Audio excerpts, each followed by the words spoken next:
باضابطہ بیان شروع ہوگا، مفتی صاحب تشریف لے آئیں انشاءاللہ۔ پوری حج کی عمرے کی پوری تفصیل بتائی جائے گی اس پروگرام کے اندر۔ پہلے عرض کر چکا ہوں آپ کو کہ ہماری 2 نشستیں ہیں، ایک آج 4 مئی کی ہے، ایک 11 مئی کی ہے۔ ہم نے 2 حصوں میں اس کو تقسیم کیا ہے پروگرام کو نا۔ پہلے پروگرام کے اندر مفتی صاحب آپ کو پورا عمرے کا طریقہ بتائیں گے، حج کے فرائض اور واجبات بتائیں گے، اور اگلے پروگرام میں انشاءاللہ حج کے فرائض اور واجبات کی پوری تفصیل بتائی جائے گی۔ منا، عرفات، مزدلفہ کیسے حج کرنا ہے وہ اگلے پروگرام میں بتایا جائے گا، اور مدینہ کی زیارت کے متعلق اگلے پروگرام میں بتایا جائے گا۔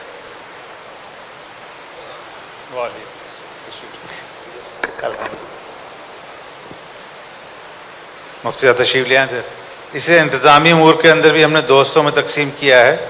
پہلے حصے کے اندر ہم آپ کو ویکسینیشن ہے، حج کے ٹکٹس ہیں، ٹریولنگ ہے، کیا کیا ڈاکومنٹس لے کر جانے ہیں، حج سے پہلے کیا انتظامات ہیں، ہم جدہ ایئرپورٹ تک ساری تفصیل اسی پروگرام میں آپ کو بتا دیں گے۔ اگلے پروگرام کے اندر حج کے جتنے بھی انتظامات ہیں، مینا، عرفات، مزدلفہ، ہوٹلز ہیں مکہ مدینہ کے، ان کی پوری تفصیل بتائیں گے۔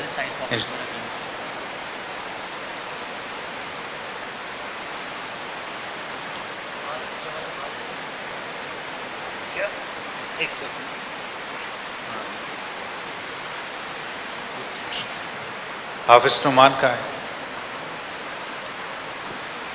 ادھر ہی بیٹھیں گے، آگے نہیں آئیں گے۔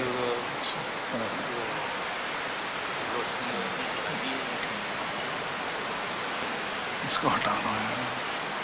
تو دونوں پروگرام کے اندر آپ سب سے درخواست ہے، زیادہ تر لوگ ہمارے وہ ہیں جو باہر ملک سے ہمیں جوائن کریں گے، USA سے، کینیڈا سے، UK سے، آسٹریلیا سے، UAE سے، یہاں سے زیادہ تر لوگ ہمیں حج میں ڈائریکٹ جوائن کریں گے۔ ان کی بھی انتظامی امور کے متعلق کس طرح انہوں نے ٹریول کرنا ہے، ان سب کی ڈیول نیشنلٹی وہ بھی انشاءاللہ ہم بتائیں گے۔ دونوں پروگرام کو بھرپور آپ نے توجہ سے سننا ہے، آپ کا حج بہت آسان ہو جائے گا انشاءاللہ تعالی۔ انشاءاللہ بھی مفتی صاحب بیان شروع کر رہے ہیں۔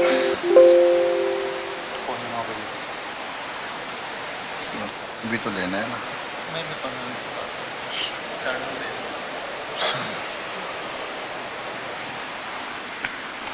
پنکھا چلاؤ یار۔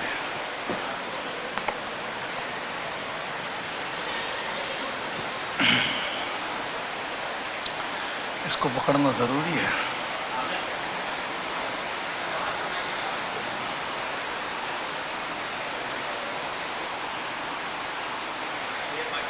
یہ کافی ہے نا۔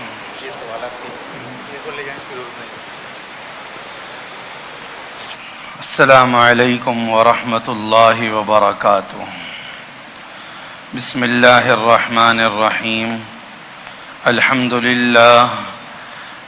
للہ نحمده ونستعینه ونستغفره ونؤمن به ونتوکل علیہ ونعوذ باللہ من شرور انفسنا ومن سیئات اعمالنا من يهده الله فلا مضل له ومن يضلله فلا هادي له ونشهد أن لا إله إلا الله وحده لا شريك له ونشهد أن سيدنا ونبينا محمدا عبده ورسوله صلى الله تبارك وتعالى عليه وعلى آله وصحبه وبارك وسلم تسليما كثيرا كثيرا۔ أما بعد فأعوذ بالله من الشيطان الرجيم، بسم الله الرحمن الرحيم۔ قال الله تبارك وتعالى في الكلام المجيد، إن أول بيت وضع للناس للذي ببكة مباركا وهدى للعالمين فيه آيات بينات مقام إبراهيم ومن دخله كان آمنا ولله على الناس حج البيت من استطاع سبيلا۔ وقال تعالى الحج أشهر معلومات فمن فرض فيهن الحج فلا رفث ولا فسوق ولا جدال في الحج وما تفعلوا من خير يعلمه الله وتزودوا فإن خير الزاد التقوى واتقون يا أولي الألباب. وقال النبي الأكرم صلى الله عليه وسلم: من حج لله ولم يرفث ولم يفسق رجع كيوم ولدته أمه، أو كما قال النبي الأكرم صلى الله عليه وسلم. اللهم صل على سيدنا محمد النبي الأمي وعلى آله وبارك وسلم. رب اشرح لي صدري ويسر لي أمري واحلل عقدة من لساني يفقه قولي. رب زدني علما. سبحانك لا علم لنا إلا ما علمتنا إنك أنت العليم الحكيم. محترم حضرات، بھائیوں، دوستوں، بزرگوں اور محترم خواتین مستورات، حدیث پاک میں آتا ہے، آپ علیہ الصلاۃ والسلام کے ارشاد کا مفہوم ہے کہ جب تک آدمی نماز کے انتظار میں ہے تو اسے مسلسل نماز کا ثواب ملتا رہتا ہے. تو عمل کے انتظار کرنے کا بھی بڑا ثواب ہے، اور کسی عمل کو اہتمام کے ساتھ کرنا، تیاری کے ساتھ کرنا اور پورے آداب کی رعایت کر کے سیکھ کر کرنا، یہ اللہ کے نزدیک مقبول ہے اور اللہ کے نزدیک بہت پسندیدہ امر ہے، اور بہت اچھی بات ہے کہ انسان عمل کی تیاری میں اس کے ساتھ لگے. حج کے عنوان پر ہم سب یہاں جمع ہوئے ہیں، اور تھوڑے دنوں کے بعد انشاءاللہ حج کا سفر ہوگا، اور اس کے بعد حج کی ادائیگی ہوگی انشاءاللہ. آپ سب حضرات نے حج کا ارادہ کیا ہے، اس کی تیاری میں مشغول و مصروف ہیں، اور تیاری کے عنوان پر ہی ہم لوگ یہاں پر جمع ہوئے ہیں. تو انشاءاللہ یہ سارا عمل سیکھنے سکھانے کا، تیاری کا، یہ بھی عبادت ہے، اس پر بھی ثواب ملتا ہے. لہذا شوق کے ساتھ، ذوق کے ساتھ، جذبے کے ساتھ، رغبت کے ساتھ، اپنی ضرورت سمجھ کر ہم ان تمام مجالس میں شریک ہوں اور عمل کو سیکھنے کا اہتمام کریں. آپ علیہ الصلاۃ والسلام نے زندگی میں ایک ہی حج کیا، اور اپنے حج کے دنوں میں آپ علیہ السلام ارشاد فرماتے تھے: خذوا عنی مناسککم. حج میں جو افعال اور ارکان ادا کیے جاتے ہیں ان کو مناسک کہا جاتا ہے. مناسک، میم نون الف سین قاف، مناسک. وَلِكُلِّ أُمَّةٍ جَعَلْنَا مَنْسَكًا. قرآن کریم میں اللہ نے فرمایا ہر امت کے لیے ہم نے عبادت کا ایک مخصوص طریقہ متعین کیا. تو ہمارے نبی پاک صلی اللہ علیہ وسلم کی امت کے لیے بھی حج کی ادائیگی کا ایک مخصوص طریقہ ہے، مخصوص دن ہیں، مخصوص جگہ ہیں. تو ان تمام جگہوں پر تمام دنوں میں یہ حج ادا کیا جاتا ہے، اور حج فرض ہے، اور ایک بار زندگی میں کرنا فرض ہے. انسان کبھی کبھی کرتا ہے، نماز بار بار پڑھتا ہے تو نماز کے مسائل کا استحضار رہتا ہے. حج سال میں ایک بار، زندگی میں ایک بار، کبھی کبھی تو حج کے مسائل کا استحضار نہیں رہتا. اس لیے بار بار اس کا استحضار، اعادہ کرنا، دہراتے رہنا، اس کی مشق کرتے رہنا، یہ بہت ضروری ہے. آپ علیہ الصلاۃ والسلام سے منقول ہے کہ جب کوئی انسان حج یا عمرے کا ارادہ کرے تو دو دعائیں مانگنا آپ علیہ الصلاۃ والسلام سے ثابت ہے. آپ نے ہمیں دو دعائیں سکھلائیں. ایک تو ہم ان دو دعاؤں کو ابھی سے مانگنا شروع کر دیں کہ جب تم حج کا ارادہ کرو اور عمرے کا ارادہ کرو اور عمرے اور حج کا احرام پہنو، تو پہلی دعا اللہم انی ارید العمرہ یا اللہم انی ارید الحج فیسرہ لی وتقبلہ منی. اے اللہ، میرا حج کا یا میرا عمرے کا ارادہ ہے، پہلی دعا تو اس کو میرے لیے آسان فرما دے. کیا ہے پہلی دعا بھائی؟ تو اس کو میرے لیے آسان بنا دے. وَتَقَبَّلْهُ مِنِّي. دوسری دعا، اے اللہ میری طرف سے اس کو قبول فرما لے۔ تو ہم ابھی سے چلتے پھرتے اٹھتے بیٹھتے کوشش کر کے ان دو دعاؤں کا اہتمام شروع کر دیں کہ اے اللہ میرے لیے حج ادا کرنا، عمرہ ادا کرنا، سفر کرنا، طواف کرنا، عبادات کرنا، ساری چیزیں اے اللہ میرے لیے اس کو کیا کر دے؟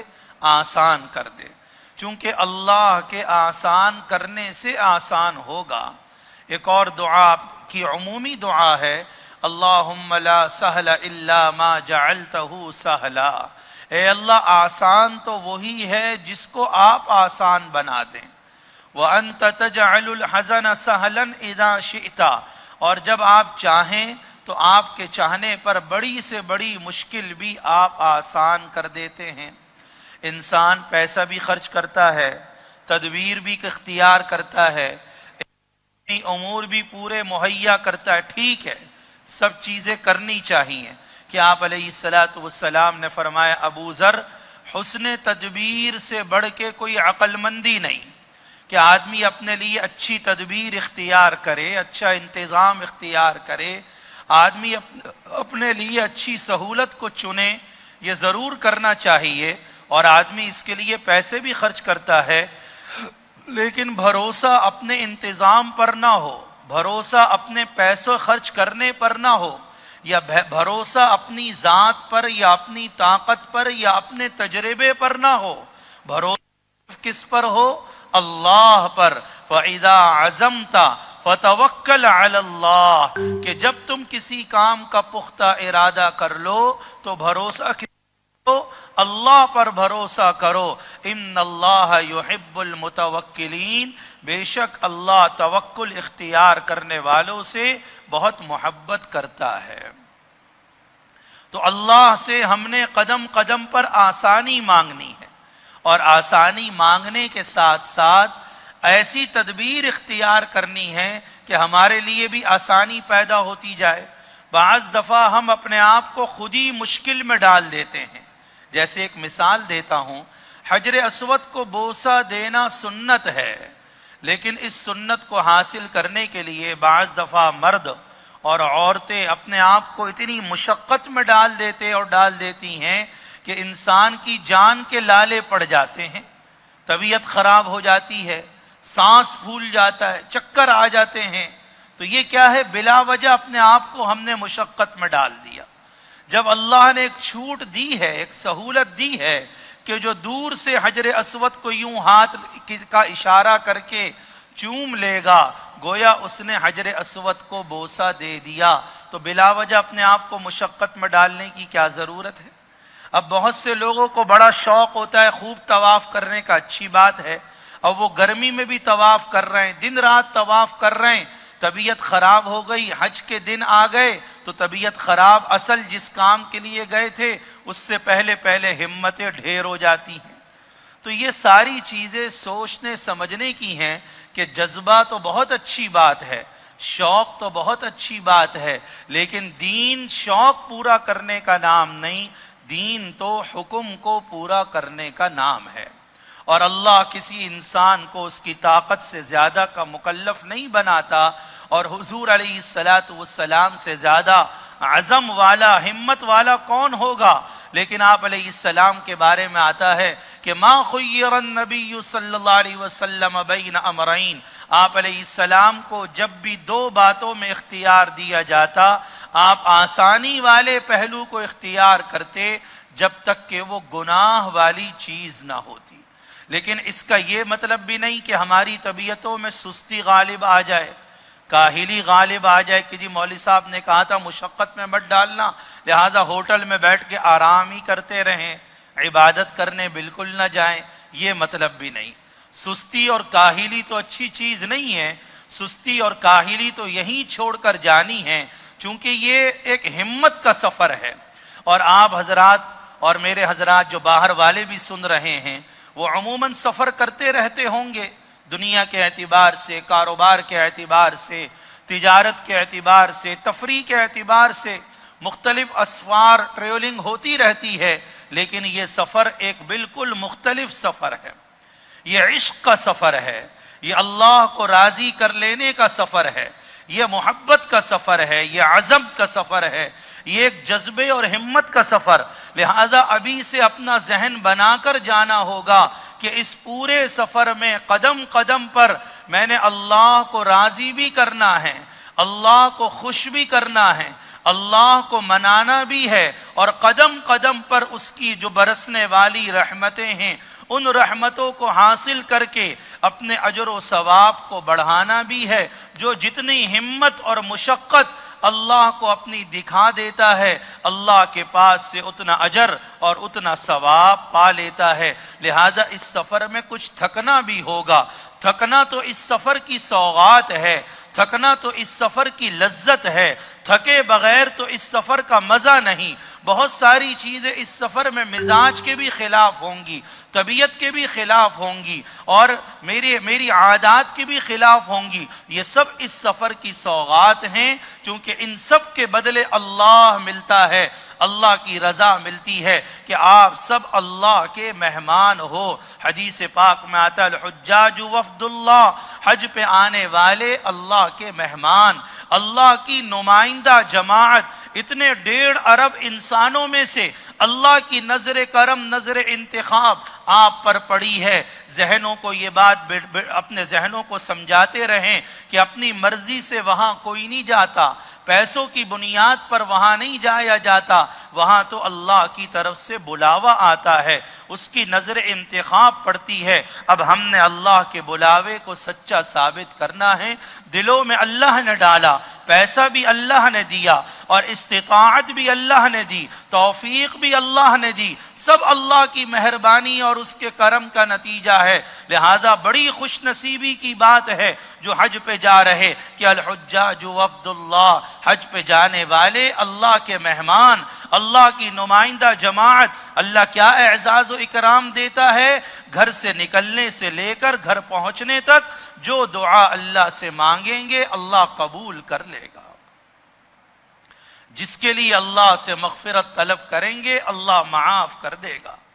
لہذا ایک تو حج کی فرضیت کہ جو پہلی بار زندگی میں حج ادا کر رہے ہیں ان کے ذمے حج فرض ہے. قرآن کریم میں اللہ نے حج کی فرضیت کو بیان کیا. للہ علی الناس حج البیت من استطاع الیہ سبیلا، کہ اللہ کے لیے لوگوں کے ذمے بیت اللہ کا حج کرنا فرض ہے اس شخص کے ذمے جو بیت اللہ تک آنے جانے کی طاقت رکھتا ہو. دوسری دعا کیا سکھلائی؟ وَتَقَبَّلْهُ مِنِّي، کہ اے اللہ پہلی دعا اس حج کو میرے لیے آسان فرما، اور دوسری دعا جس کا ہم سب کو اہتمام کرنا ہوگا کہ اے اللہ میری طرف سے اس عمرے کو، اس حج کو، اس سفر کو قبول فرما لے. کیا فرما لے بھائی؟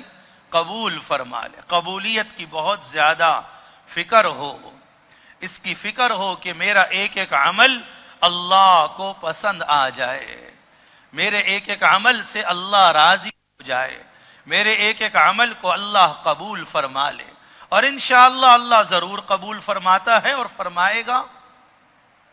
قبولیت کے لیے چند باتوں کا اہتمام فرما لیں، اور یہ سب حج کی تیاریوں میں داخل ہے. پہلی بات، عمل کی قبولیت کی شرط ہے اخلاص.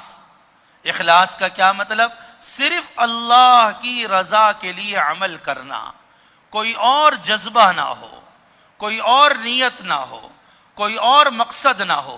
بار بار اپنی نیتوں کو ٹٹولتے رہیں، اپنی نیتوں کو چیک کرتے رہیں. میں یہ عمل کیوں کر رہا، میں یہ عمرہ کیوں کر رہا، میں یہ احرام کیوں پہن رہا، میں عرفات کیوں جا رہا، میں مزدلفہ، اور میں یہ پورا حج اتنے پیسے خرچ کر رہا، اتنی مشقت برداشت کر رہا، بیوی بچوں کو چھوڑ کر جا رہے، کاروبار کو چھوڑ کر جا رہے.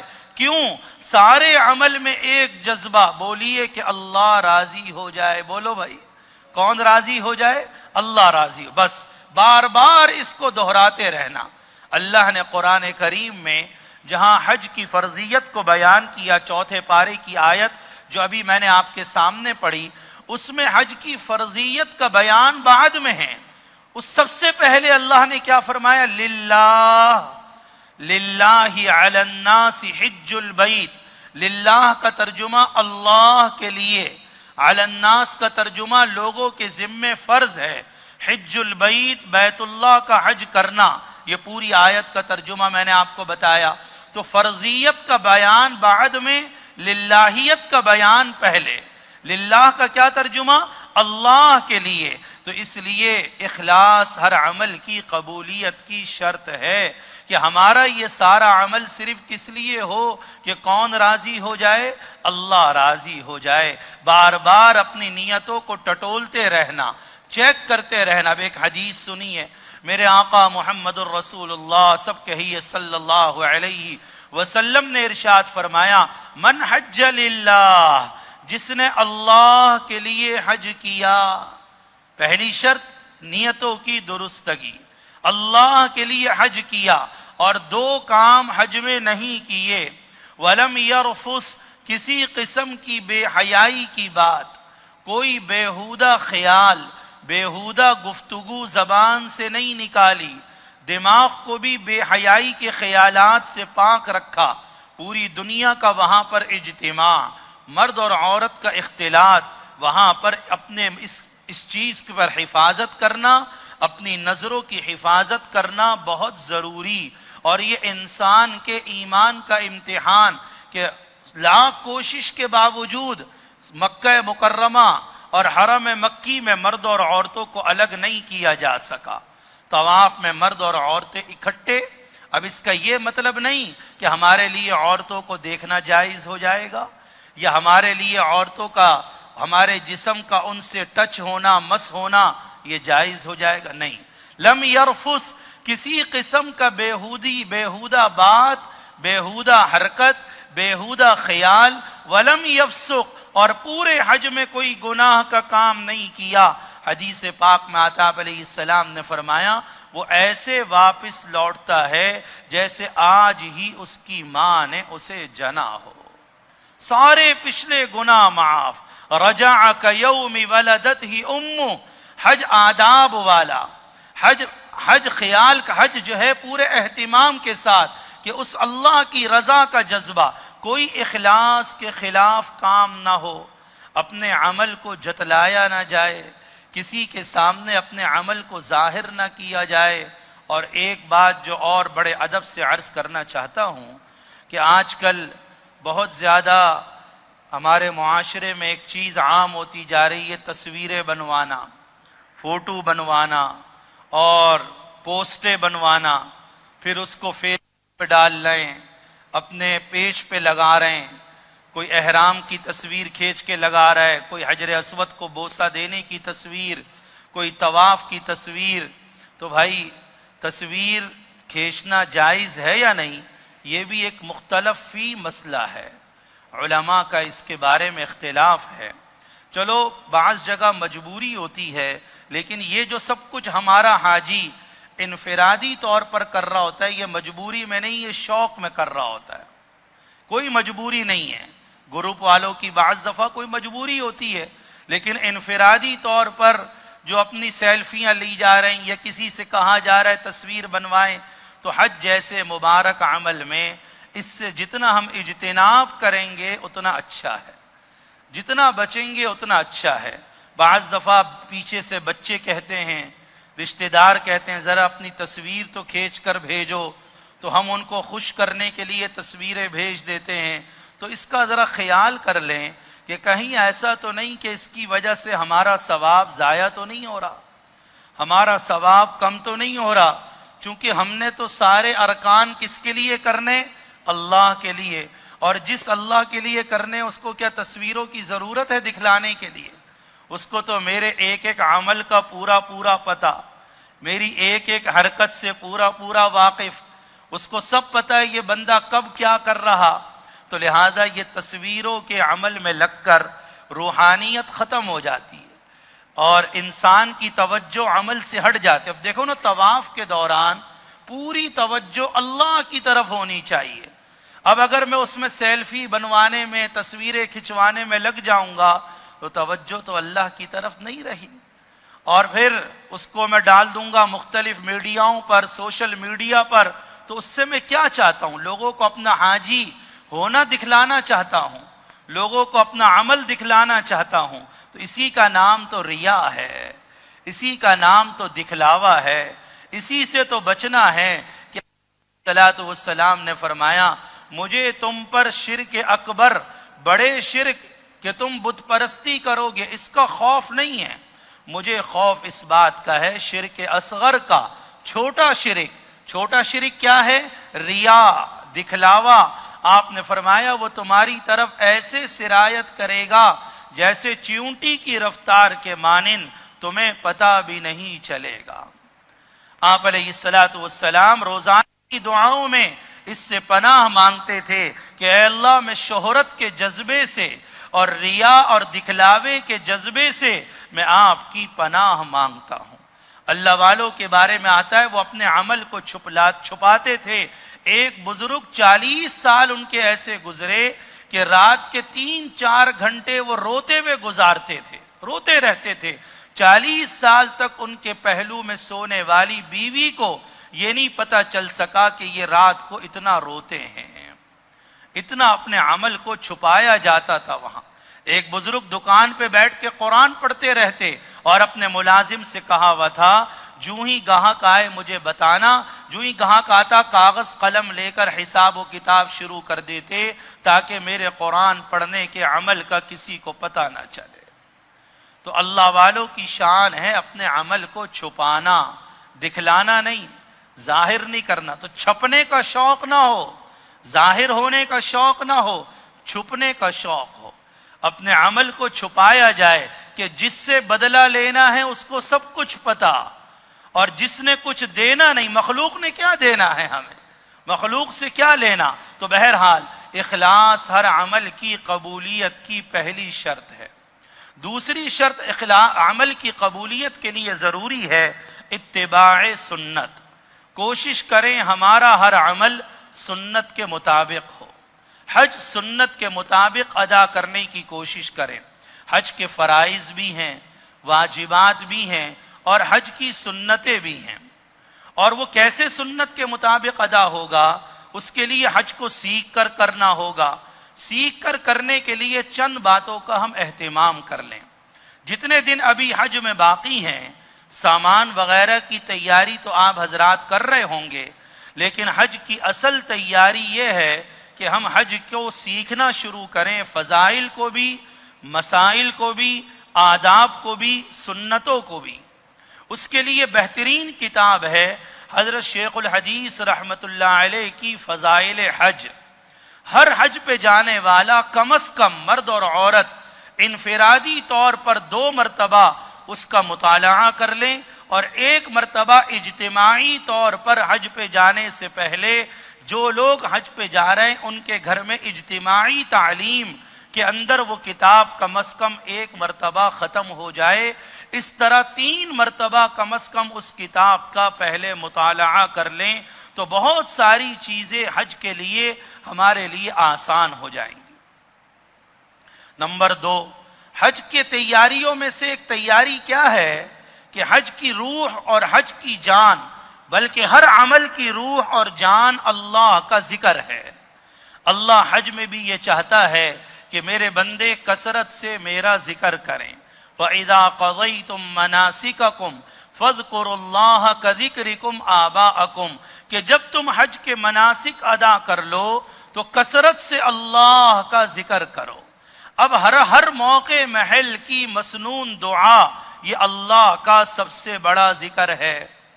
حج کی بھی مختلف ارکان کی مسنون دعائیں آپ علیہ الصلاۃ والسلام سے ثابت ہیں۔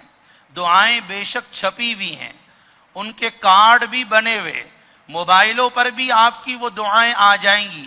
لیکن دعا کے بارے میں جو ایک بات میں عرض کرنا چاہتا ہوں، ایک ہے دعا کا پڑھنا اور ایک ہے دعا کا مانگنا، دونوں میں فرق ہے۔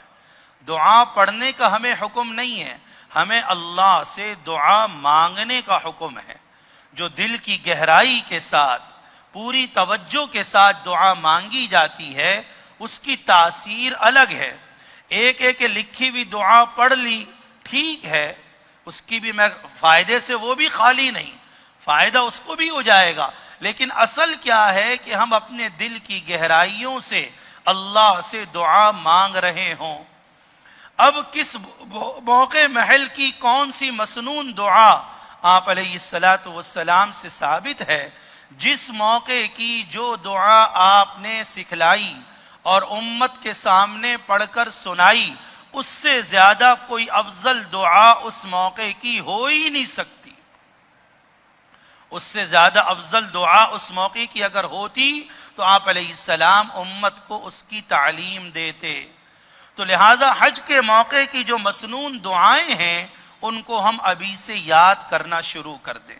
وہ کوئی بہت زیادہ نہیں ہے، روز اگر ایک دعا بھی یاد کر لیں گے تو انشاءاللہ یاد ہوتے ہوتے ہوتے موقع پر وہ دعا یاد آ جائے گی۔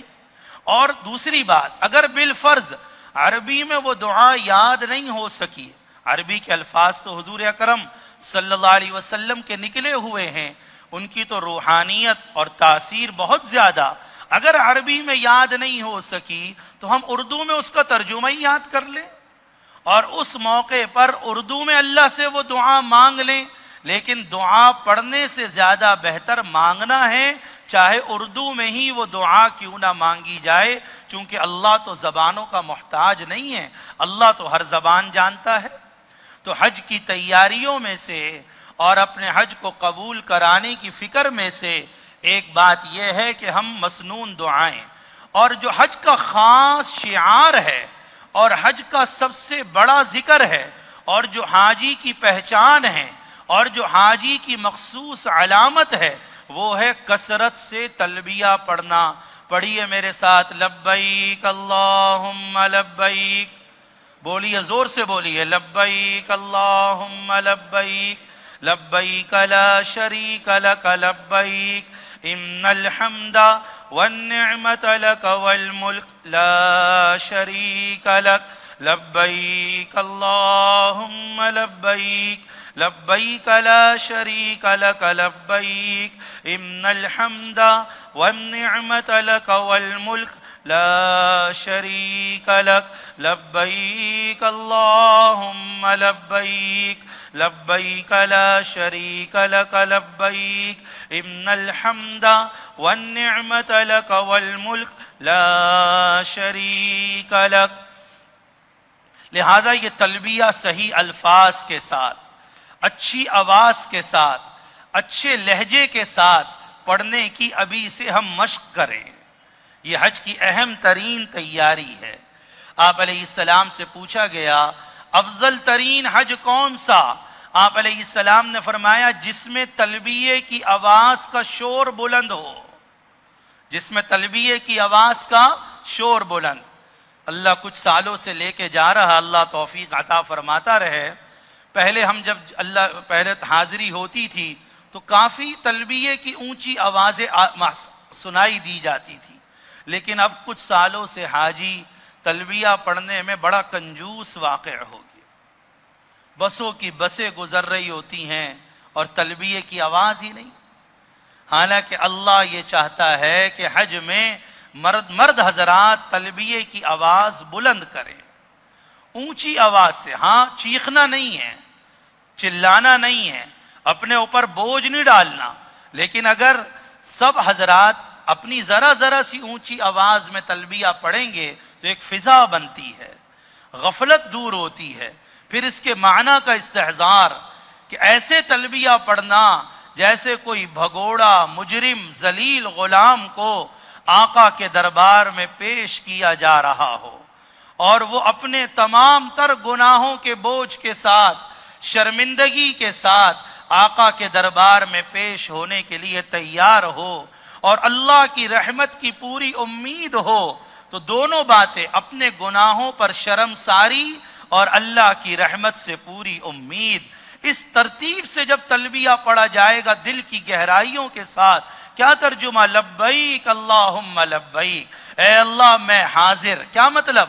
تیرا مجرم حاضر، تیرا غلام حاضر، تیرے در کا فقیر حاضر۔ اپنی حیثیتوں کو مٹا کر آپ اپنے گھر کے چودھری، اپنے کاروبار کے سیٹھ، اللہ آپ کو اور دنیاوی اور دینی ترقیاں اور عزتیں عطا فرمائے، لیکن اس تصور کے ساتھ وہاں جانا کہ وہاں سب اس کے در کے غلام، سب اس کے در کے بھکاری، سب اس کے در کے فقیر، میں اس کے در کا فقیر بن کر وہاں جا رہا، میں سیٹ بن کر نہیں، میں آقا بن کر نہیں، میں مخدوم بن کر نہیں، میں نوکر بن کر، میں چاکر بن کر، میں مخدوم خادم بن کر، میں غلام بن کر، میں فقیر بن کر، میں عاجز بن کر، میں محتاج بن کر، میں اس کے در کا بھکاری بن کر، جب ہی سب سے کہا اپنے اپنے لباس اتار دو، جوتیاں اتار دو، اپنی شاہی ٹوپیاں اتار دو، اپنی زیب و زینت کا سامان اتار دو، سب کو دو چادروں میں ملبوس کر دیا، کیا بادشاہ،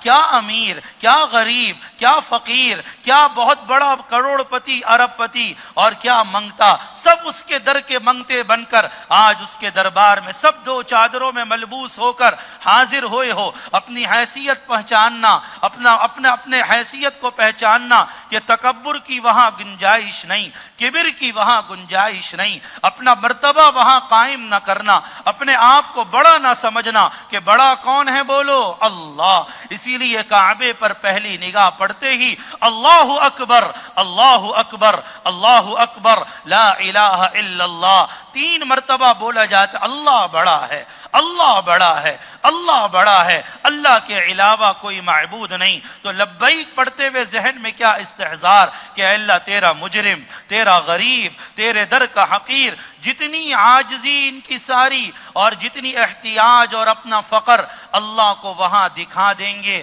اللہ کے دربار سے بہت کچھ پا جائیں گے۔ یا ایھا الناس انتم الفقراء الی اللہ، اے ساری کائنات کے انسانوں تم سب اللہ کے محتاج۔ تو اللہم لبیک لا شریک لک، اے اللہ تیرا کوئی شریک نہیں، کیا مطلب؟ تیرے علاوہ سب کو اپنے دل سے میں نے نکال دیا، کوئی اللہ کے کسی کی طرف دھیان نہ جائے، توجہ نہ جائے۔ ان الحمد، ساری تعریفیں آپ کے لیے، ان الحمد والنعمت، ساری نعمت اور احسانات۔ کتنا بڑا اللہ کا احسان ہوا کہ مجھ جیسے گنہگار، خطا کار، سیاہ کار کو اپنے در پہ بلا لیا، اپنے گھر پہ بلا لیا۔ میں اس قابل کہاں تھا، یہ جسم اس قابل کہاں تھا کہ اللہ کے گھر کا چکر لگاتا، یہ آنکھ اس قابل کہاں تھی کہ بیت اللہ کو دیکھتی، یہ جسم اس قابل کہاں تھا کہ روضہ اقدس میں حاضر ہوتا، اور یہ آنکھیں اس قابل کہاں تھیں کہ صفا مروہ کو دیکھتی، یہ قدم اس قابل کہاں تھے کہ صفا مروہ کا چکر لگاتے۔ یہ تو سب میرے رب کا کرم ہوا، اس کا فضل ہوا، اس کا احسان ہوا، بلا استحقاق اس کی نعمتیں ہوئیں۔ لہذا لبیک کے ترجمے پر غور کر کے ایک طرف شرمساری مکمل، عجز و ندامت کا، نیاز مندی کا اعتراف، دوسری طرف اللہ کی محبت اور اللہ کی رحمت اور اس کے فضل کا اقرار۔ لبیک اللہم لبیک، عورتیں آہستہ آواز میں پڑھیں گی۔ مرد احرام کی حالت کا افضل ترین ذکر کثرت سے تلبیہ پڑھنا، یہ نہیں کہ چند بار پڑھ کے چپ ہو گئے، تھک جاؤ تھوڑی دیر کے لیے چپ ہو جاؤ، پھر تلبیہ، اور ہر ایک اپنا تلبیہ پڑھے ذرا سی اونچی آواز میں، بولو لبیک اللہم لبیک، لبیک لا شریک لک لبیک۔ لہذا ابھی سے تلبیہ پڑھنے کی عادت ہم ڈال لیں۔ انسان کو جس چیز کی عادت پڑ جاتی ہے اس کی عادت پڑ جاتی ہے۔ ابھی سے کثرت سے تلبیہ پڑھتے رہیں، انشاءاللہ افضل ترین ذکر وہاں جا کر کیا ہے؟ تلبیہ۔ اسی طرح طواف کی 2-3 دعائیں ہیں، بسم اللہ، اللہ اکبر، یہ سب کو یاد ہوتی ہے، بڑی آسان ہے۔ بسم اللہ اللہ اکبر، لا الہ الا اللہ وللہ الحمد والصلاة والسلام علی رسول اللہ، یہ بھی یاد لیں۔ تیسرا کلمہ عموماً سب کو یاد ہوتا ہے، سبحان اللہ والحمد للہ، لا الہ الا اللہ واللہ اکبر، ولا حول ولا قوة الا باللہ العلی العظیم۔ اس کو بھی صحیح الفاظ کے ساتھ، ترجمے کے استحضار کے ساتھ ہم یاد کر لیں، دہراتے رہیں۔ اسی طرح ربنا آتنا فی الدنیا حسنہ وفی الآخرۃ حسنہ وقنا عذاب النار، یہ دعا بھی وہاں بہت پڑھی جاتی ہے۔ اسی طرح لا الہ الا اللہ وحدہ لا شریک لہ لہ الملک ولہ الحمد وہو علی کل شیء قدیر. صفا مروہ میں یہ دعا پڑھنی ہوتی ہے. لا الہ الا اللہ وحدہ انجز وعدہ ہزم الاحزاب وحدہ ونصر عبدہ. یہ بھی یاد کر لیں.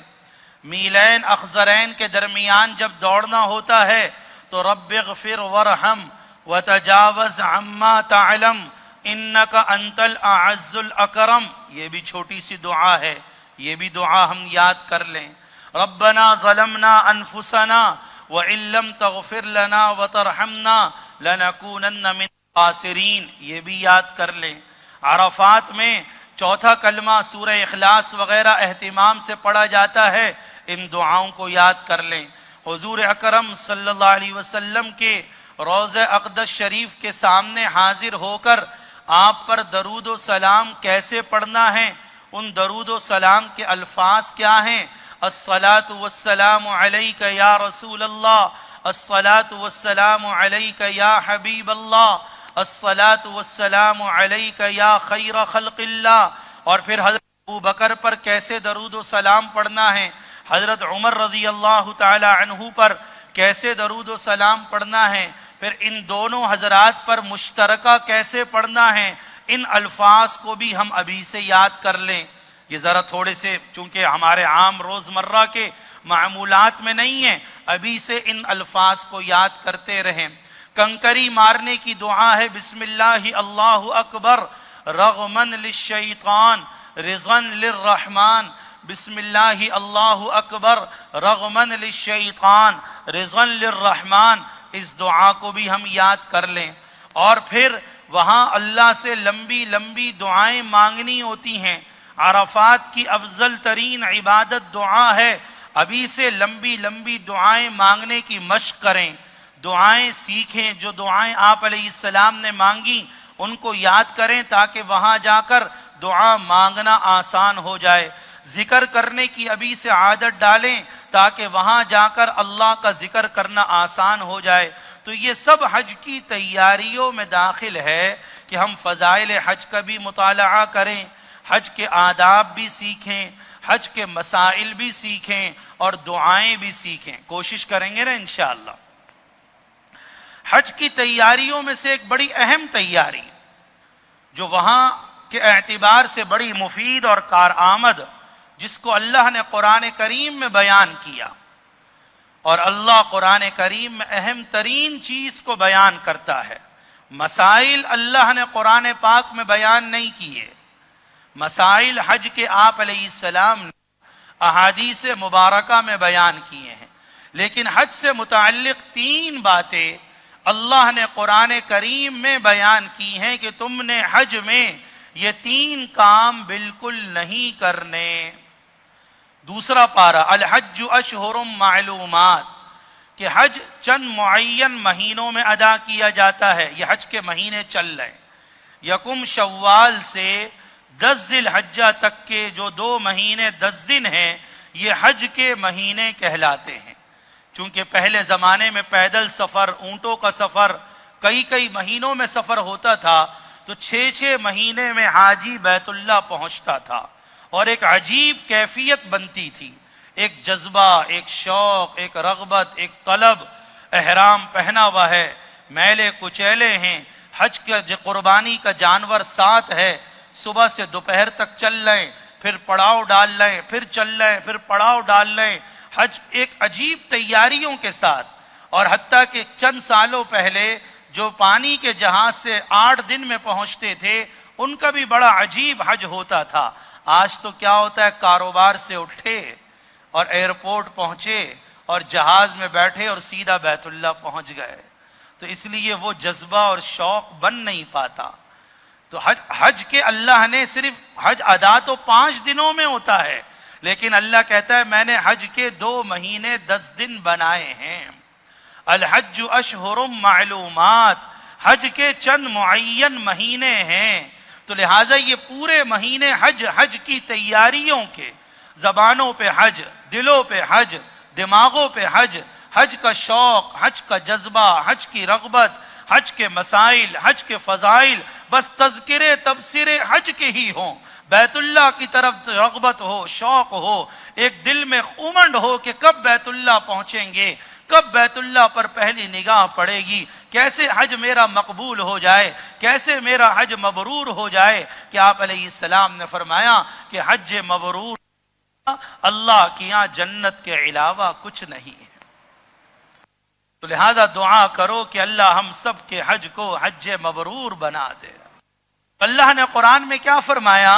حج کے چند معین مہینے، فمن فرض فیہن الحج، جو ان مہینوں میں حج کو اپنے اوپر لازم کر لے، یعنی حج کا احرام پہن لیا، حج لازم ہو گیا. 2 مہینے کا احرام پہلے لوگ پہنتے تھے. ایک مسجد نبوی میں مجھے بنگلہ دیش کے عالم ملے احرام پہنے ہوئے. میں نے ان سے پوچھا کب سے؟ کہنے لگے بنگلہ دیش سے حج قران کا احرام باندھ کر چلا ہوں اور 40 دن مجھے احرام کی حالت میں ہو چکے اور ابھی حج میں مزید 5-10 دن باقی تھے. تو اب تو اگرچہ ہم ساتھیوں کو رائے نہیں دیتے، لیکن جو کرنا چاہے تو بڑا افضل ترین حج ہے، لیکن پابندیاں چونکہ بہت زیادہ ہیں، بعض دفعہ آدمی پابندیوں کو برداشت نہیں کر پاتا. لیکن پہلے زمانے میں یہی ہوتا تھا. ایسا حج زندگیوں کو تبدیل کر دیا کرتا تھا. حج کر کے زندگی واقعی تبدیل ہو جایا کرتی تھی. آج حج کے بعد تبدیلی کیوں نہیں؟ جیسے گئے تھے ویسے ہی واپس آ جاتے ہیں، چونکہ ایک شوق کا نام ہو گیا. تو بھائی شوق تو اچھی بات ہے، لیکن عبادت کی روح، عبادت کی جان، عبادت کا مغز، عبادت کا خلاصہ، حج سے اللہ چاہتا کیا ہے؟ زندگیوں میں تبدیلی. کہ حج مبرور جس کے بارے میں فرمایا کہ حج مبرور کا بدلہ جنت کے علاوہ کچھ نہیں، وہ حج مبرور کون سا؟ علماء کے مختلف اقوال ہیں، لیکن جمہور علماء کی رائے یہ ہے کہ جس حج کے بعد زندگی میں واضح اور نمایاں تبدیلی ہو جائے کہ حج سے پہلے نمازوں کا اہتمام نہیں تھا، حج کے بعد نمازوں کا اہتمام، حج سے پہلے سچ جھوٹ سب تھا، حج کے بعد جھوٹ ختم، حج کے بعد غیبت ختم. بولیے انشاءاللہ کہ حج کے بعد زندگی میں نمایاں تبدیلی، حج کے بعد زندگی سنت کے مطابق، چہرہ سنت کے مطابق. کہ اس سے بڑی سعادت کیا ہوگی کہ روضہ اقدس پر حاضری ہو گئی، نبی کے روضے کی زیارت ہو گئی. آپ نے فرمایا جس نے میرے قبر کی زیارت کی میری شفاعت اس کے لیے واجب ہو گئی. آپ نے فرمایا جس نے میری زیارت کی میری موت کے بعد گویا اس نے میری زیارت کی. اتنی بڑی سعادت اللہ نے عطا فرمائی. اس کا حق کیا بنتا ہے کہ اب ہمارا سب کچھ نبی کی اتباع میں بدل جائے، چہرہ بھی، لباس بھی، شکل بھی، صورت بھی، اندر کے جذبات بھی، سوچ بھی، نظریات بھی، عمل بھی، کہ پتہ چلے واقعی یہ بیت اللہ کے ارد گرد گھوم کر آیا ہے. چونکہ بیت اللہ کی 2 صفتیں اللہ نے بیان کی کہ ان اول بیت وضع للناس للذی ببکۃ مبارک وہدی للعالمین. پہلا گھر جو بیت اللہ میں مکہ میں رکھا گیا اس کی 2 صفت، ایک وہ برکت والی جگہ، دوسرا سارے عالم کے انسانوں کی ہدایت کا مرکز. لہذا اگر وہاں سے بھی ہدایت نہ ملی تو پھر کہاں سے ہدایت ملے گی بھائی؟ وہ تو ہدایت کا مرکز ہے. تو دعا کرو اللہ ہم سب کو وہاں ہدایت عطا فرمائے، ہدایت کا نور عطا فرمائے، ہم وہاں سے زندگی پلٹ کر آئیں، زندگی میں نمایاں تبدیلی اور انقلاب آئے تاکہ حج ہمارا حج مبرور بنے. اللہ نے قرآن کریم میں فرمایا جس نے ان مہینوں میں اپنے اوپر حج کو فرض کر لیا وہ 3 کام بالکل نہ کرے. لا رفث، کوئی بے حیائی کا کوئی بیہودہ کام انشاءاللہ نہیں کریں گے. نظروں کی حفاظت کریں گے انشاءاللہ.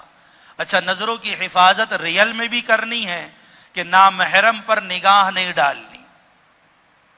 ہمارے گروپ میں بھی عورتیں ہوتی ہیں، خواتین ہوتی ہیں.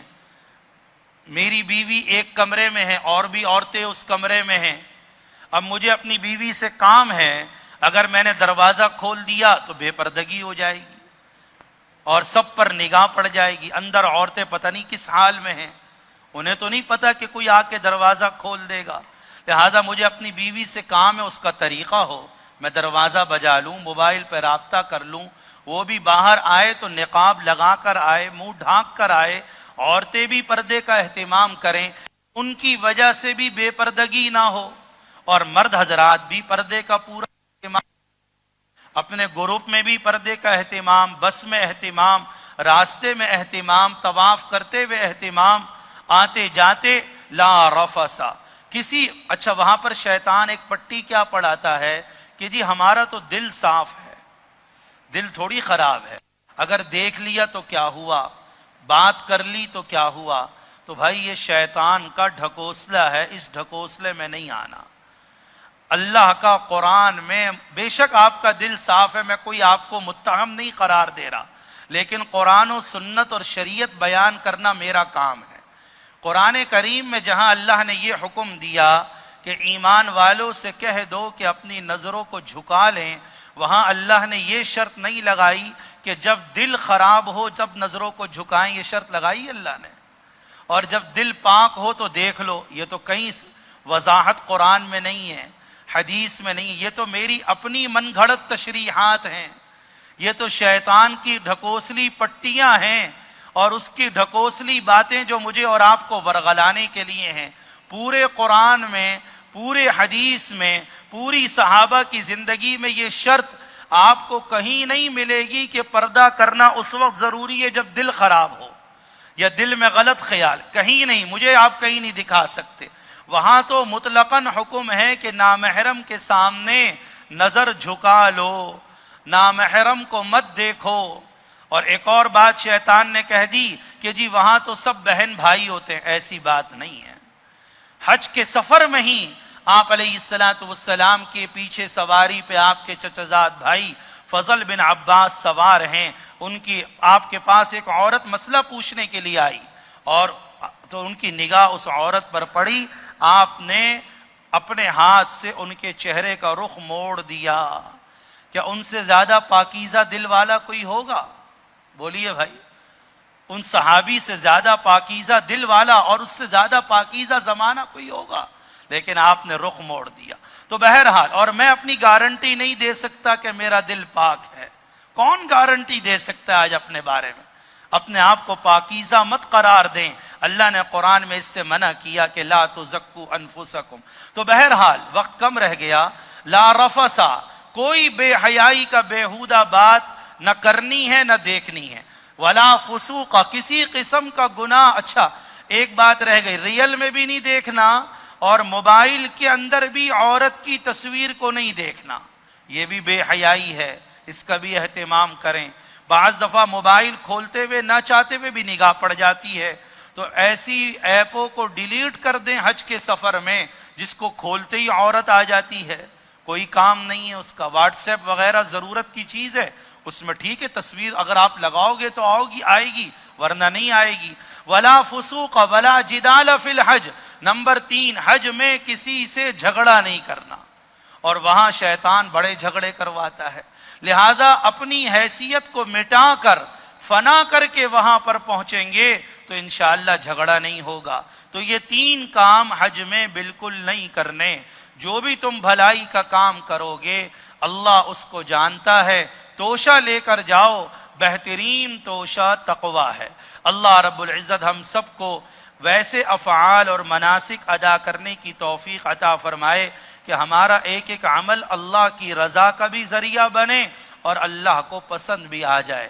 کوشش کرتے رہنا، ہمارا کام غلطی ہو جائے فوراً اللہ سے معاف، اللہ معافی مانگنے والا ہے، لہذا اللہ ضرور معاف کرے گا۔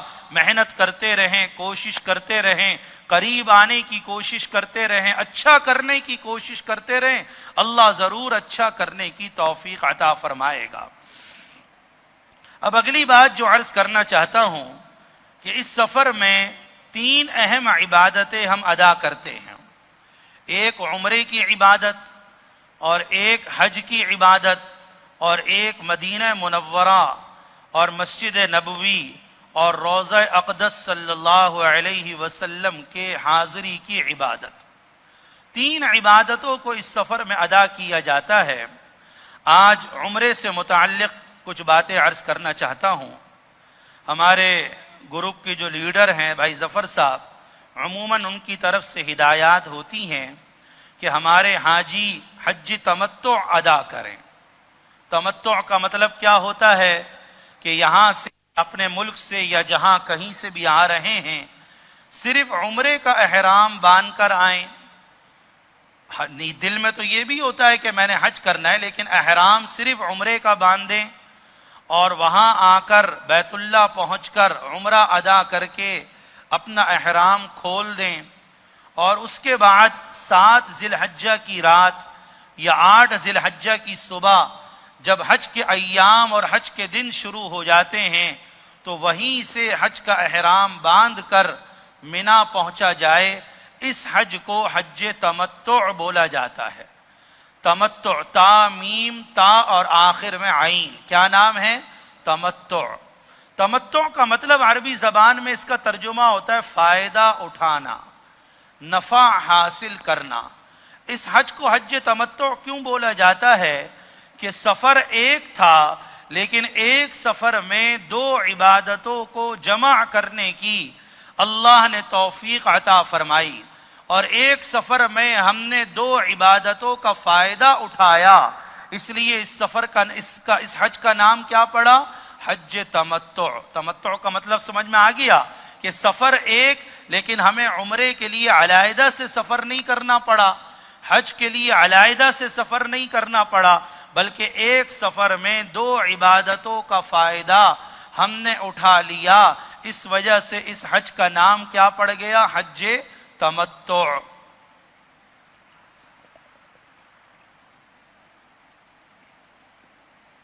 الحمدللہ.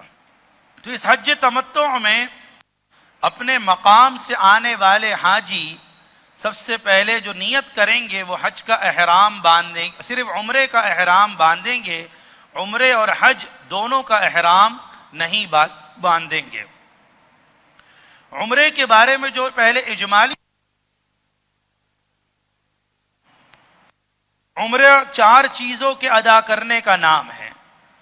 4 کام کرنے سے عمرہ انسان کا ادا ہو جاتا ہے. اس میں سے 2 کام فرض ہیں اور 2 کام اس میں واجب ہیں. 2 کام فرض کون سے؟ نمبر 1، عمرے میں احرام باندھنا فرض ہے، بغیر احرام کے عمرہ ادا نہیں ہوگا.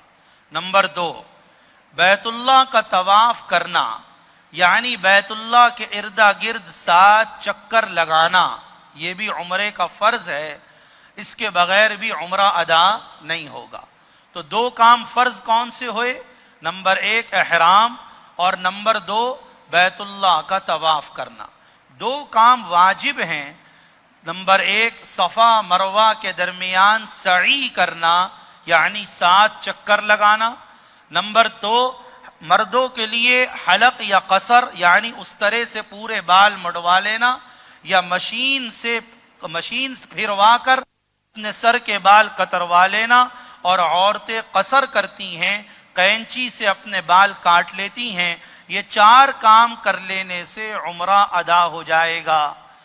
احرام، طواف، صفا مروہ کے درمیان سعی اور اس کے بعد قصر یا حلق. تو یہ 4 عمرے کے اجمالی کام ہو گئے. اب عمرے کے تفصیلی طریقہ یہ ہے کہ جو بھی جہاں سے آ رہا وہ جدہ اترے گا تو جدہ سے پہلے جو میقات آتی ہے پاکستان ہندوستان والوں کے لیے، یلملم کی میقات پڑتی ہے، اور جو دوسرے یورپ وغیرہ کے ممالک سے آ رہے ان کو تحقیق کر لینی چاہیے کہ ہمارے لیے کون سی میقات جدہ ایئرپورٹس کے راستے میں وہ میقات پڑتی ہے. عموماً جو جہاز کا کپتان ہوتا ہے وہ میقات آنے سے پہلے اعلان کر لیتا ہے کہ جی میقات آنے والی ہے. جن حضرات کا مکہ مکرمہ عمرے کے لیے جانے کا ارادہ ہے وہ احرام کی نیت کر لیں، تو میقات آنے سے پہلے نیت کرنا ضروری ہے. احرام سے پہلے چند کام کر لینے چاہیے. احرام باندھنے سے پہلے کے جو کام ہے وہ آپ کے سامنے لکھا ہوا آ رہا ہوگا کہ اچھے طریقے سے غسل کر لیا جائے، صفائی کر لی جائے، زیر ناف بال بغل کے نیچے کے بالوں کی صفائی وغیرہ کر کے اپنے جسم پر خوشبو لگائی جا سکتی ہے احرام باندھنے سے پہلے. جسم پر خوشبو، احرام کی چادروں پر بھی ایسی خوشبو جو نظر نہ آئے وہ لگائی جا سکتی ہے احرام باندھنے سے پہلے، اور یہ سنت عمل ہے. حضرت عائشہ رضی اللہ تعالی عنہا فرماتی ہیں کہ میں آپ علیہ السلام کی پیشانی کے مانگ پر خوشبو لگاتی تھی اور وہ خوشبو چمکتی ہوئی ظاہر ہوتی تھی احرام باندھنے سے پہلے. پھر اس کے بعد احرام کی 2 چادریں اوڑھ لی جائیں. پھر احرام کی نیت سے 2 رکعت نفل ادا کر لیے جائیں ایئرپورٹ پر یا اپنے گھر پر، لیکن نیت ابھی نہ کریں، نیت ابھی نہ کریں. اور اسی طرح اپنی عام روزمرہ کی چپل اتار کر ایسی چپل پہن لی جائے جس چپل میں پاؤں کی ابھری ہوئی ہڈی کا اکثر حصہ کھلا ہوا ہو. ایسی چپل پہن لی جائے جس میں پاؤں کی ابھری ہوئی ہڈی کا اکثر حصہ کھلا ہوا ہو، لیکن ابھی آپ نے احرام کی نیت نہیں کی. اچھا، ایک بات یہ سمجھ لیجئے کہ احرام 2 چادروں کا نام نہیں ہے. احرام میں انسان کس چیز سے داخل ہوتا ہے؟ 2 باتوں سے انسان احرام میں داخل ہوتا ہے. نمبر 1 نیت کرنا، اور نیت کے فوراً بعد تلبیہ پڑھنا. جس طرح لکھا ہوا ہے نا، میقات آنے سے پہلے نیت کرنا. نیت عربی میں یہ دعا ہے، اللہم انی ارید العمرہ فیسرہ لی وتقبلہ منی. اگر عربی میں یاد نہیں تو اردو میں اس کا ترجمہ، اے اللہ میں عمرے کا ارادہ کرتا ہوں، تو میرے لیے اس کو آسان فرما، میری طرف سے قبول فرما. اور اس کے بعد 1 مرتبہ بلند آواز سے مرد اور خواتین آہستہ آواز میں لبیک اللہم لبیک لبیک لا شریک لک لبیک ان الحمد والنعمت لک والملک لا شریک لک. تو نیت کرنے اور تلبیہ پڑھنے سے انسان احرام میں داخل ہو گیا. چادریں آپ گھر پہ پہن لیں، ایئرپورٹ پہ پہن لیں، یا گھر سے پہن لیں، نفل بھی ایئرپورٹ پر پڑھ لیں، نیت ابھی نہ کریں چونکہ مسائل ہوتے ہیں، سامان کی چیکنگ، بورڈنگ وغیرہ. تو نیت میقات آنے سے پہلے پہلے کرنا ضروری ہے. اور میقات جدہ ایئرپورٹس کے 15 منٹ جو جدہ میں جہاز لینڈ کرتا ہے اس سے عموماً 15-20 منٹ پہلے میقات آتی ہے، اور کپتان آنے سے پہلے اعلان کر دیتا ہے. میقات آنے سے پہلے پہلے نیت کرنا ضروری ہے. انسان احرام میں 2 باتوں سے داخل ہوتا ہے، نمبر 1 نیت کرنے سے، اور نمبر 2 1 مرتبہ تلبیہ پڑھنے سے. نیت نہیں کی، تلبیہ نہیں پڑھا، میقات پر سے گزر گئے تو آپ پر دم دینا لازم ہو جائے گا، چونکہ میقات پر سے بغیر احرام کے گزرنا جائز نہیں ہے. میقات آنے سے پہلے پہلے نیت کر لینا ضروری ہے. اتنی بات امید واضح ہو گئی ہوگی. اب ہم نیت اور تلبیہ کے ذریعے احرام میں داخل ہو گئے.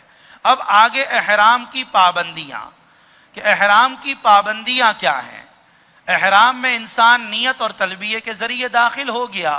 اب چند پابندیاں ہیں احرام کی حالت میں. احرام کا لغت میں ترجمہ ہوتا ہے اپنے اوپر چند چیزوں کو حرام کر لینا. چند چیزوں کو اپنے اوپر حرام کر لینا. جیسے لکھا ہوا ہے، پہلی پابندی مردوں کے لیے ہے کہ احرام کی حالت میں مرد نے اپنا سر کھلا رکھنا ہے. سر بھی اور چہرہ بھی کھلا رکھنا ہے، کہ سر بھی ڈھکا ہوا نہ ہو، چہرہ بھی ڈھکا ہوا نہ ہو، ٹوپی وغیرہ نہ ہو. سخت گرمی ہے تو چھتری استعمال کی جا سکتی ہے، وہ ڈھکنے میں داخل نہیں. تو مردوں نے اپنا سر بھی کھلا رکھنا ہے، چہرہ بھی کھلا رکھنا ہے. اور عورتوں کے لیے حکم یہ ہے کہ احرام کی حالت میں نقاب کا کپڑا ان کے چہرے سے ٹچ نہ ہو، مس نہ ہو، لیکن احرام کی حالت میں پردہ بھی کرنا چاہیے. اگر مرد نہیں ہے سامنے پھر تو عورت اپنا چہرہ کھلا رکھے گی. مرد سامنے آ رہے ہیں تو ایسی نقاب ہیڈ والی لگا لی جائے جس سے پردہ بھی ہو جائے، نقاب بھی ہو جائے، اور نقاب کا چہرہ کپڑے پر نہ لگے. اور احرام کی دوسری پابندی کہ ناخن یا بال نہ کاٹنے ہیں نہ توڑنے ہیں. ناخن یا بال نہ کاٹنے ہیں. مردوں کے لیے بھی پابندی ہے، عورتوں کے لیے بھی پابندی کہ جسم میں 20 ناخن ہیں اور جسم کے کسی حصے کے بالوں کے ساتھ ایسا انداز اختیار نہیں کرنا جس سے وہ بال جھڑ جائیں، گر جائیں، زور سے رگڑنا، زور سے خارش کرنا، کھجلی کرنا جس سے بال جھڑ جائیں، یہ انداز اختیار نہیں کرنا۔ اسی طرح احرام کی حالت میں کسی قسم کی خوشبو استعمال نہ مردوں نے کرنی ہے نہ عورتوں نے، نہ خوشبو والا صابن، نہ شیمپو، نہ ٹیشو۔ بہت ساری مرتبہ جہاز میں خوشبو والا ٹیشو پیپر، ٹوائلٹ میں خوشبو والا صابن، خوشبو والا لکوڈ، ان سب چیزوں سے احرام کی حالت میں بچنا ہے۔ بہت سے لوگوں کی عادت ہوتی ہے استنجا کے بعد صابن سے ہاتھ دھونے کی، تو خوشبو والا صابن استعمال بالکل نہیں کرنا، خوشبو والا ٹیشو، خوشبو والی کوئی چیز نہیں کھانی، خوشبو والا پان، خوشبو والی الائچی، خوشبو والا زعفران، خوشبو والا تمباکو، یہ احرام کی حالت میں استعمال کرنے کی بالکل اجازت نہیں۔ اسی طرح احرام کی حالت میں مردوں نے سلا ہوا کپڑا نہیں پہننا۔ سلے ہوئے کپڑوں سے مراد ایسا سلا ہوا کپڑا جو انسانی جسم کے کسی عضو کی ساخت پر سلا ہوا ہو، ایسا سلا ہوا کپڑا نہیں پہننا۔ یہ صرف مردوں کے لیے پابندی ہے، عورتیں اپنے عام روزمرہ کے معمولات کے کپڑے پہنیں گی۔ کپڑوں کے اعتبار سے عورتوں کے لیے کوئی احرام کی پابندی نہیں، اور جیسے بتایا کہ ایسی چپل مردوں نے پہننی ہے جس سے پاؤں کی ابھری ہوئی ہڈی کا اکثر حصہ کھلا رہے۔ عورتیں جس قسم کے جوتے، سینڈل چاہے احرام کی حالت میں پہن سکتی ہیں۔ اسی طرح میاں بیوی کے مخصوص تعلقات سے احرام کی حالت میں پرہیز کرنا، اس قسم کی گفتگو بھی نہ ہو، بات چیت بھی نہ ہو، اس نیت سے ہاتھ لگانا وغیرہ وغیرہ۔ میاں بیوی کے جو مخصوص ابتدائی تعلقات بھی حرام، انتہائی تعلقات بھی حرام۔ میاں بیوی ایک دوسرے کے لیے احرام کی حالت میں اجنبی ہو جاتے ہیں۔ ہاں، تحفظ کے خاطر بیوی کا ہاتھ پکڑا جا سکتا ہے، بیوی گم نہ ہو جائے، رش میں ادھر ادھر نہ چلی جائے، تحفظ کے خاطر، لیکن خواہش کے طور پر ہاتھ نہیں پکڑا جا سکتا۔ اسی طرح لکھا ہوا ہے خشکی کے جانور کا شکار یا شکار میں معاونت نہیں کی جا سکتی۔ حرم کے حدود میں ہرے بھرے پودے، گھاس، ان کو اکھاڑا نہیں جا سکتا، گھاس کاٹی نہیں جا سکتی۔ یہ احرام کی حالت کی پابندیاں ہیں۔ جب تک ہمارا احرام رہے گا ہم نے ان پابندیوں کا پورا خیال رکھنا ہے۔ کسی وجہ سے چادروں کو بدلنا چاہیں بدل سکتے ہیں۔ بیت الخلاء میں عموماً کموڈ ہوتا ہے، کموڈ میں ذرا مشکل ہوتا ہے، چادروں کو اتارنا چاہیں اتار کے کموڈ استعمال کر کے دوبارہ پہنا جا سکتا ہے، تو لہذا چادروں کو اتارنے میں میلی ہو جائیں تو میلا کچیلا حاجی تو اللہ کو پسند ہے، پھر بھی کوئی بدلنا چاہے تو بدل سکتا ہے۔ آپ اپنے ہوٹل پہنچ گئے، ہوٹل میں آرام کر کے شاور کے نیچے کھڑے ہو کر احرام، اب اس میں احرام باندھنے کا طریقہ آ رہا ہے کہ اس طریقے سے احرام باندھ لیا جائے گا تو ذرا اس میں آسانی رہتی ہے کہ پردے کا بھی پورا اہتمام، سطر بھی پورا چھپا رہے، ناف سے لے کر گھٹنے کے نیچے تک سطر ہے، لہذا اور ایسے طریقے سے احرام باندھا جائے کہ چلنے میں بلکہ دوڑنے میں اور رمل کرنے میں آسانی ہو، سامان کے اٹھانے میں بھی آسانی ہو۔ تو یہ جو طریقہ احرام باندھنے کا آپ کے سامنے آ رہا، اس کو بغور دیکھ لیا جائے تو اس طریقے سے احرام باندھنے میں آسانی ہوتی ہے۔ آپ ہوٹل پہنچ گئے، آرام کر کے شاور کے نیچے کھڑے ہو کے عمرے کی نیت سے غسل کرنا مستحب عمل ہے۔ عمرے کی، لیکن اس غسل میں جسم کو ملا نہ جائے، تولیہ استعمال نہ کیا جائے، صابن کو استعمال نہ کیا جائے، صرف شاور لے کر جسم کو خشک کیے بغیر انسان دوبارہ احرام کی چادریں پہن کر باہر آ جائے۔ اب بیت اللہ جانا ہے، تلبیہ پڑھتے ہوئے بیت اللہ جائیں، نظروں کی حفاظت کرتے ہوئے نظریں نیچی ہوں، اور جو ہی بیت اللہ پر پہلی نگاہ پڑے تو نظر بیت اللہ پر پہلی نگاہ پڑتے وقت دعا قبول ہوتی ہے۔ دعا نظر اٹھا کر 3 مرتبہ اللہ اکبر اللہ اکبر اللہ اکبر لا الہ الا اللہ اللہم زد هذا البیت تعظیما وتکریما وتشریفا وبرا وزد من زارہ وحجہ واعتمرہ تعظیما وتکریما وتشریفا وبرا اللہم انت السلام ومنک السلام فحینا ربنا بالسلام وادخلنا الجنة دار السلام تبارکت ربنا وتعالیت یا ذا الجلال والاکرام. ایک کونے میں کھڑے ہو کر ہاتھ اٹھا کر یا ہاتھ اٹھائے بغیر جیسے مناسب سمجھے خوب اللہ سے دعا مانگے. اس کے بعد اب ہم نے بیت اللہ کا طواف کرنا ہے. طواف کرنے سے پہلے مرد حضرات اضطباع کریں گے. استباع کا مطلب کیا ہوتا ہے؟ استباع کا مطلب یہ طریقہ استباع کا آپ کے سامنے آ رہا کہ احرام کی چادر دائیں بغل کے نیچے سے نکال کر بائیں کندھے کے اوپر ڈالنے کو اضطباع کہا جاتا ہے. احرام کی چادر دائیں بغل کے نیچے سے نکال کر بائیں کندھے کے اوپر ڈالنے کو اضطباع کہا جاتا ہے. تو طواف شروع کرنے سے پہلے مرد حضرات نے یہ کام کر لینا ہے. 7 چکروں میں اضطباع سنت ہے. اس کے بعد ہم نے حجر اسود کے بالکل سامنے آ جانا ہے. اس کی علامت یہ کہ حجر اسود کے بالکل سامنے ہری لائٹ لگی ہوئی ہے. تو ہری لائٹ کی طرف ہماری پیٹھ ہوگی تو ہمارا منہ حجر اسود کے بالکل سامنے ہوگا. طواف کی نیت کر کے حجر اسود کے بالکل سامنے آ کر یوں ہاتھوں سے حجر اسود کی طرف اشارہ کرنا ہے. بسم اللہ اللہ اکبر پڑھ کر. پوری دعا ہے بسم اللہ اللہ اکبر وللہ الحمد والصلاة والسلام علی رسول اللہ. پوری دعا یاد نہ ہو تو صرف بسم اللہ اللہ اکبر پڑھ کے حجر اسود کا ہم نے استلام کرنا ہے، یعنی یوں ہاتھوں سے اشارہ کر کے ان ہاتھوں کو چوم لینا ہے. اس کے بعد گھوم جانا ہے، فوراً گھوم کر اس طور سے کہ ہمارا کندھا حجر اسود کی طرف ہو اور ہمارا یوں سیٹ کی طرف منہ ہو. یوں کھڑے کھڑے حجر اسود کا استقبال کرنا ہے. بسم اللہ اللہ اکبر وللہ الحمد. جس طرح نماز کی طرح کانوں تک ہاتھ اٹھا کر ہاتھ چھوڑ دینے ہیں. اور اس کے بعد بیت اللہ کا طواف اس طور پہ شروع کرنا ہے کہ بیت اللہ ہمارے سیدھے ہاتھ کی طرف ہو. حجر اسود سے پہلا چکر شروع ہوگا، حجر اسود پر چکر ختم ہوگا. یہ ایک چکر ہوا.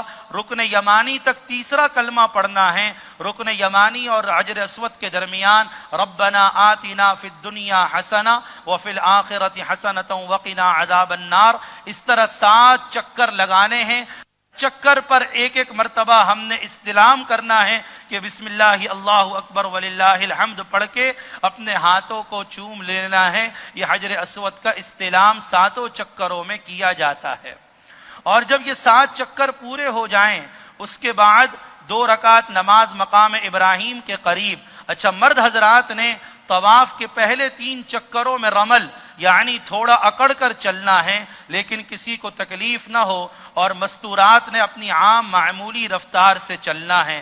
اس کے بعد استباع ختم کر کے جب نفل پڑھیں گے تو احرام کی استباع ختم کر کے 2 رکعت واجب الطواف نماز مقام ابراہیم کے پیچھے یا جہاں موقع ملے گا وہاں 2 رکعت نماز پڑھ کے، ملتزم پر بہت رش ہوتا ہے، خوشبو بھی لگی ہوئی ہوتی ہے، تو ملتزم کے بالمقابل آ کر دعا مانگیں گے، اور دعا مانگنے کے بعد زمزم پیٹ بھر کر پئیں گے. اور زمزم پیٹ بھر کر پینے کے بعد اب ہم نے صفا مروہ کی سعی کے لیے جانا ہے.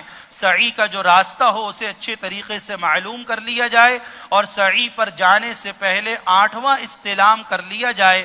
8واں استلام سعی پر جانے سے پہلے کرنا سنت ہے.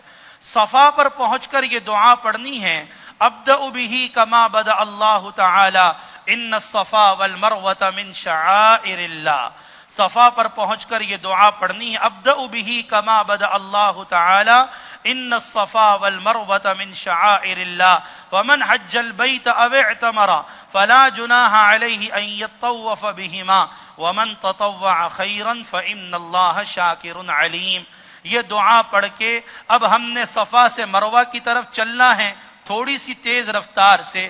میلین اخضرین ہری لائٹوں کے درمیان مردوں نے ذرا تیز دوڑنا ہے، عورتیں معمولی رفتار سے چلیں گی. اور دعا ہے لا الہ الا اللہ وحدہ لا شریک لہ لہ الملک ولہ الحمد وہو علی کل شیء قدیر.